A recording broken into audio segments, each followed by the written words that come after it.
அத்தை என்னம்மா இத பாருங்களேன், 2 நாள் முன்னாடி தானே நான் ஹார்லிக்ஸ் வாங்கணும், அதுக்குள்ள 3/4 டப்பா காலி ஆயிடுச்சு. யாரோ எடுத்து சாப்பிடுறாங்க அத்தை. நம்ம வீட்டுல யாருமா எடுத்து ஹார்லிக்ஸ் சாப்பிடுறது? ஒருவேளை பாப்பாவா இருக்குமோ? பாப்பாலாம் அந்த மாதிரி பண்ண மாட்டாமா. அத்தை இப்ப பாப்பா தூங்கிட்டு தான் இருக்கா, நம்ம ஹார்லிக்ஸ அங்க வச்சிருவோம், அவ எழுந்து வந்து சாப்பிடுறாளான்னு பாக்கலாம்.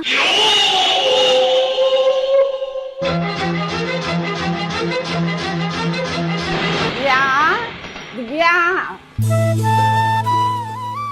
வீட்டை திறந்து போட்டு எங்கதான் போனாலும் தெரியல. இங்கதான் இருக்கியா?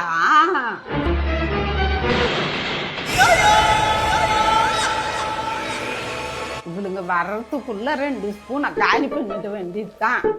பாத்தியாமா, இப்படிதான் நம்ம வீட்டுல ஹார்லிக்ஸ் காலி ஆகுது.